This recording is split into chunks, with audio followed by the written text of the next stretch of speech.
Pour savoir ce qu'il y a à comprendre, Mario Dumont.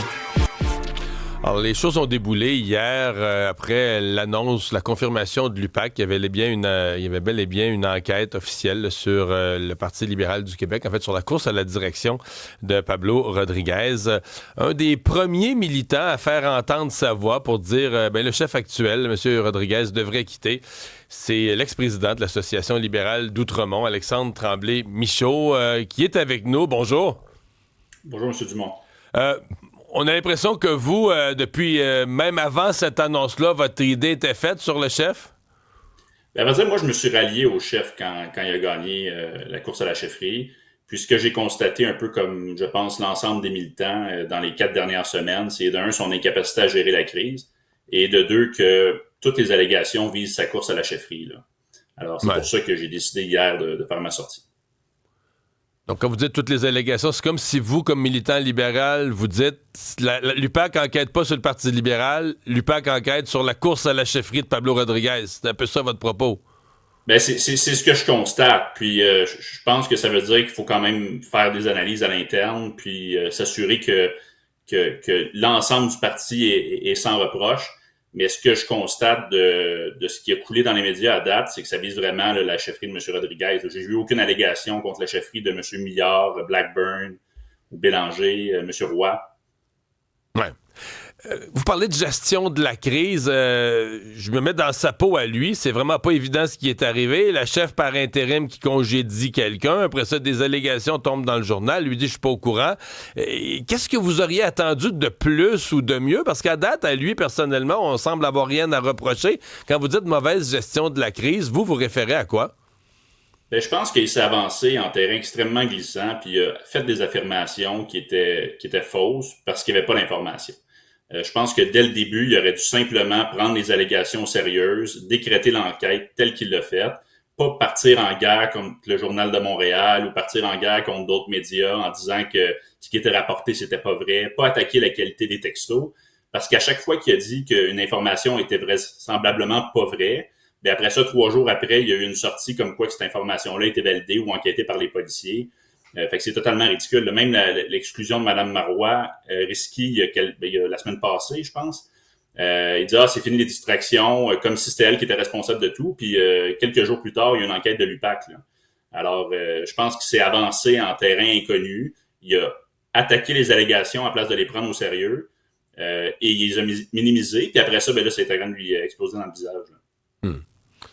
J'ai parlé hier avec des gens de son camp, là, des gens proches de lui, puis clairement, ils disent, écoutez, il y a les gens comme vous, là, c'est du placotage, c'est du bruit, là, puis vous venez dans les médias, mais il n'y a pas de procédure au Parti libéral. Il y a eu un congrès au leadership qui était en bonne et due forme, il l'a gagné. Il n'y a pas de procédure de retrait de l'appui au chef, de convocation d'un congrès d'urgence ou autre. Donc, en d'autres mots, il reste. Vous répondez quoi à l'argument, on va dire, légaliste là, du fait qu'il est en poste, il est légitime, on n'a rien à y reprocher. Donc, il reste, étant élu, il reste. Oui, ben, étant moi-même avocat, je peux comprendre cet argument-là. Je suis pas sûr que c'est le meilleur argument pour défendre ton leadership quand tu es chef d'un parti, qu'il n'y a pas de procédure pour te mettre dehors. Cela étant dit, puis c'est pour ça que ce que je demandais hier principalement, c'est que le parti le suspende. Je demeure convaincu que la Constitution permet de suspendre un membre, n'importe quel membre. Puis comme M. Rodriguez a dit, il n'y a personne au-dessus des règles du parti. Alors le parti peut suspendre un membre dans des circonstances comme une enquête criminelle et devrait le faire. Fait que M. Rodriguez devrait être suspendu. Vous voudriez qu'il soit suspendu à titre de membre en règle du parti, de telle sorte que n'étant plus membre valide, il pourrait plus être chef. Ben, c'est un petit peu ça. Là. La règle s'applique à tout le monde, puis je comprends l'absurdité de la situation, mais M. Rodriguez se cache derrière des arguments légalistes. S'il veut se cacher derrière la constitution du parti, le comité exécutif, je pense, peut mettre dehors M. Rodriguez temporairement le temps de l'enquête, comme il a fait pour Mme Lécoyan. Moi, je ne me demande rien de plus que ce qu'on a fait pour Mme Lécoyan. Mais c'est différent. C'est elle qui était enquêtée spécifiquement. Là, c'est Pablo Rodriguez, l'individu. On dit sa course au leadership, mais ça peut être un bénévole quelconque, actif dans sa course au leadership, qui est sous enquête. Pas lui-même. Il y a une différence, non? À certains niveaux, je ne sais pas si c'est personnellement Mme Lécoyan ou des membres de son bureau de comté qui ont fait des choses, mais Mme Lécoyan était responsable de ce qui se passait dans son bureau de comté. Ouais. et M. Rodriguez était responsable de ce qui se passait dans cette campagne. M. Dumont, imaginez 2 secondes là, que M. Rodriguez devient premier ministre du Québec et que là, dans un CHSLD, il y a des patates en poudre qui sont servies à des aînés, que le public s'insurge, puis que sa réponse, c'est que je n'étais pas au courant, désolé. C'est pas... On est dans un système où la personne qui est en charge est imputable. Ce n'est pas une défense de dire je savais pas que ça s'était passé. La personne veut être responsable du Québec, veut gérer un budget de 165 milliards de dollars par année, veut gérer notre budget. On le paye 200 000 dollars par année pour gérer notre parti, puis il n'est pas responsable de rien. Qu'est-ce qui se passe? Ça fonctionne pas. Là. Je comprends votre argument, M. Dumont, mais je pense que... J'argumente non, pas, mais je comprends. vous questionne. L'autre question qui va venir, c'est le caucus, parce que hier, ils ont eu une réunion du caucus longue. Ça a l'air qu'ils ont pris le temps de regarder tout ça de fond en comble, de se parler dans le blanc des yeux. Et vous les avez entendus, les députés sont sortis fermes et forts derrière le chef, derrière Pablo Rodriguez. Tant qu'il y a l'appui du caucus, est-ce qu'il y a une distance qui s'est créée entre le caucus et les membres? Tant qu'il y a l'appui du caucus, moi, il est le chef en qui le caucus a confiance, là.